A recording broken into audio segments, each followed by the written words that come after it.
Hey everyone, it's Michael with Wong Travels, and with an incoming trip coming to Egypt in May, that means travel spend. Which card should I get and which is the best offer for me? As of this recording, I'm considering two cards. One, the Chase Sapphire Preferred with the new elevated 100,000 Chase Ultimate Reward points you can earn, or getting the Hilton Honors card and earning 70,000 Hilton points with that very awesome free night certificate. Both cards are enticing and only around for a limited time. So which card should I get? Chase or Hilton? So let's start with option one, and we're going to talk about the Chase Sapphire Preferred. The welcome offer is one of the highest ever, as in recent years it's been hovering around 60,000 to 80,000 Chase points if you apply in branch. And according to data points in the past, it has been 100,000 Chase Ultimate Reward points in 2021, and that lasted for 4 months in the summer. One important detail about this welcome offer is that the spend is slightly higher than it is originally, as if you got the welcome offer for 60,000 Chase Ultimate Reward points, it was only 4,000 spend.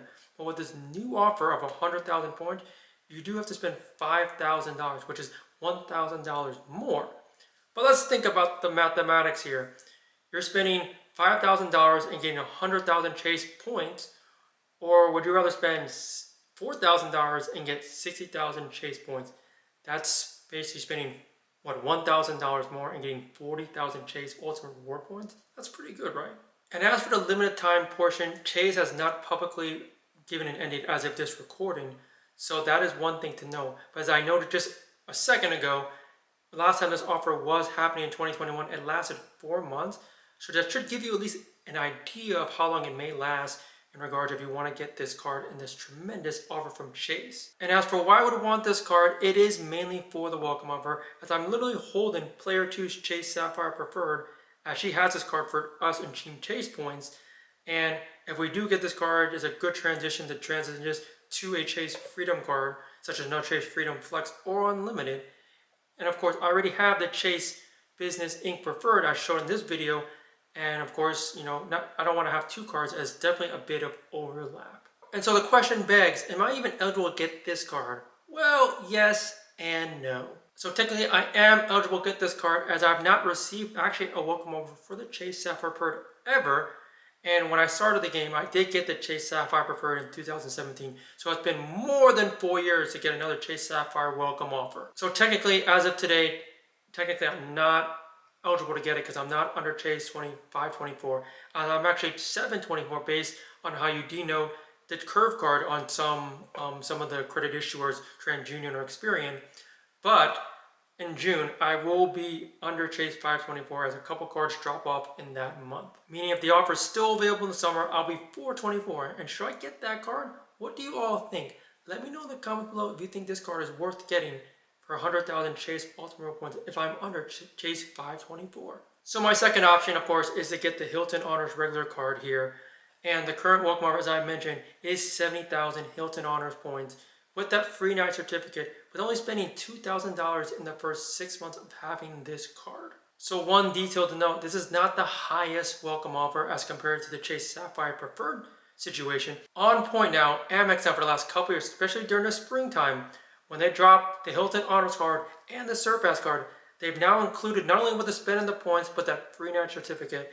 And that is the reason why I want this card. And the reason I want this card is because the FNC is so powerful and you can get so much value redeeming that free night certificate, as you can get value from the hundreds to thousands. In regard for the highest offer according to data points, it's about 130,000 Hilton points, but it's for $5,000 spent in also 3 months. And of course, this offer gives you less points, but it gives you the free night certificate and less spend and more time to meet that welcome offer spend. So if you're debating on, which offer do you want, whether you want, more points with more spend and less time, or do you want this current offer where you're spending less and getting less points, but you're getting a free night certificate and you have more time, my preference currently, if I had to choose between the two, would be the free night certificate with less spend and more time. As for the limited time offer, Amex does publicly list for this card, the Honors card, and the Surpass card with those free night awards.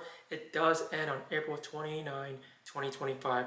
So you have time until the end of this month to redeem this offer if you still want this card and the free night certificate. And of course, I beg the question, am I eligible to even get this card? Well, yes and no. So technically, I'm not eligible as of today, because I actually have the Hilton Honors card I've shown here with my name on it. And you're wondering why you talking about this card, because I got the Hilton Honors card when I downgraded this Surpass card last year. So meaning if you have a card in your hand, regardless if you got the welcome offer or downgrade, you can't get the welcome offer. So how do I become eligible? Well, it's easy. I basically have to cancel this card and I have to decide very quickly if I want to cancel it. And once it's canceled, I can apply and get this card and the welcome offer. And lastly, I want to provide my point situation for this discussion and let me know and helps you decide if I should get this card. In terms of Chase points, I don't have a ton. I have a couple thousand Chase points because I used a lot of them recently in my last couple of trips. I have about over 150 Amex points along with the free night certificate I got with the Surpass card bonus, which you can see in the video here. I have about 15,000 Hyatt points, not a lot, and over 200,000 Alaska Air miles, about 70,000 JetBlue points, and about 70,000 Avios as well, and about 15,000 City points, and over 100,000 Amex points between myself and player 2. And lastly, I have the very coveted over 70,000 American Airlines miles. And any miles I didn't mention, I felt like were just too small to tell you about, so I've listed it here to show you all. With everything I have provided, which offer and card should I get? Should I get Hilton with the 70,000 points and the free night certificate and less spend?